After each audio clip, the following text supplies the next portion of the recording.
વાત આજે નીટની કરવી છે, પરંતુ આજે વાત નીટ સિવાયના પેપરોની કરવી છે. ગુજરાતમાં વારંવાર ફૂટતા પેપરોની કરવી છે.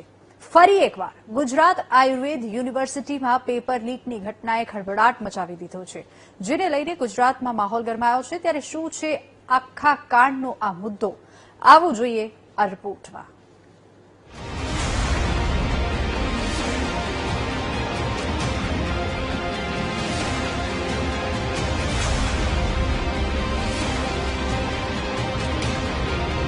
પેપર લીકના મુદ્દે દેશ સજાગ છે.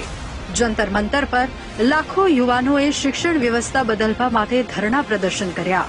શિક્ષણ મંત્રીનું રાજીનામું પણ પડ્યું, પરંતુ સવાલ એ છે કે એક શિક્ષણ મંત્રીના રાજીનામાથી દેશભરમાં સિસ્ટમ સુધરી જશે? શક્ય નહીં, અશક્ય છે.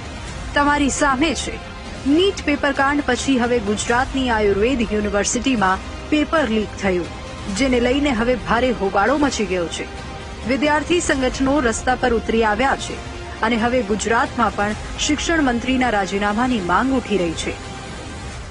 જે રીતે આખી સરકાર લીકેજ થઈ ગઈ છે, જે રીતે જામનગરમાં પેપર લીક થયું છે, એના વિરુદ્ધમાં આજે અમારું આંદોલન છે. જ્યાંથી એજ્યુકેશન મિનિસ્ટર જેનો પોતાના જિલ્લામાં જો એ પેપરને સલામત ના રાખી શકતા હોય તો ગુજરાતના વિદ્યાર્થીઓ યુવાનોને શું સલામતી રાખશે? ત્યારે અમારી સ્પષ્ટ માંગ છે કે એજ્યુકેશન મિનિસ્ટર રાજીનામું આપે. જ્યાં સુધી રાજીનામું નહીં આપે ત્યાં સુધી અમારી આ લડત ચાલુ રહે. બીએમએસ પેપર લીકના પુરાવા પણ બોલી રહ્યા છે અને પરીક્ષા નિયામક પણ સ્વીકારી રહ્યા છે કે અમને પેપર લીક કર્યાની શંકા પેપર સેટર પર છે. આયુર્વેદના 3જા વર્ષનું શલ્યતંત્રનું આ પેપર હતું, જેના 12માંથી 11 પ્રશ્નો વોટ્સએપમાં વાયરલ થઈ રહ્યા છે. શલ્યતંત્રના પેપરમાં કુલ 12 પ્રશ્નો પૂછાયા હતા, તેમાંથી 11ના જવાબો પરીક્ષાના સમય પહેલા જ વોટ્સએપ ચેટમાં વાયરલ થયા હતા. બસ અહીંથી જ આખા કાંડનો પર્દાફાશ થયો. જામનગરમાં એનએસયુઆઈ યુથ કોંગ્રેસે આવેદનપત્ર આપીને કડક કાર્યવાહીની માંગ કરી છે. બીજી તરફ અમદાવાદમાં ઇન્કમટેક્સ ખાતે એનએસયુઆઈના કાર્યકરોએ વિરોધ નોંધાવ્યો. જો કે પોલીસ ટીંગાટોળી કરીને કાર્યકરોને લઈ ગઈ. સૌથી મહત્વની વાત તો એ છે કે 7 દિવસ સુધી મામલાને દબાવવાના પ્રયાસ પછી હવે કમિટી રચીને તપાસના નાટક શરૂ કરાયા છે. પોલીસ દ્વારા હાથ ધરવામાં આવી છે આ તપાસ, અને યુનિવર્સિટી દ્વારા તપાસ જે કમિટી બનાવી છે એનું પણ કામગીરી ચાલુ થઈ ગયું છે, એ ધ્યાનમાં આવ્યું છે.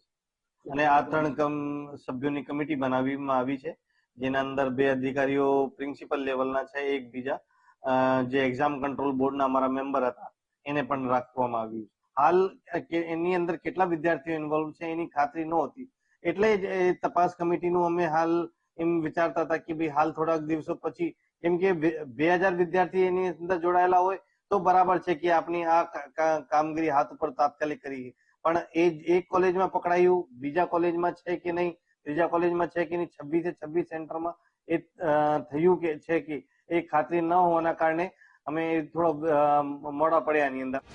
સવાલ અહીં મહેનત કરનારા વિદ્યાર્થીઓની કારકિર્દીનો છે. ગુજરાતની યુનિવર્સિટીઝનું કોઈ રણીધણી નથી, તેનો વધુ એક પુરાવો સામે આવ્યો છે. કારણ કે મેરિટ વગરના લોકોનો ગુજરાતની યુનિવર્સિટીઓ ઉપર કબજો છે, અને એના જ કારણે વાર તહેવારે પેપર લીક થતા રહે છે અને લાખો યુવાનોના ભવિષ્ય સાથે ચેડા થતા રહે છે. હવે મોટી મોટી વાતો કરતી સરકાર આ કાંડો પર ક્યારેય અંકુશ લાવી શકશે કે નહીં, તે સૌથી મોટો સવાલ છે. Hiren Parmar, VTV news.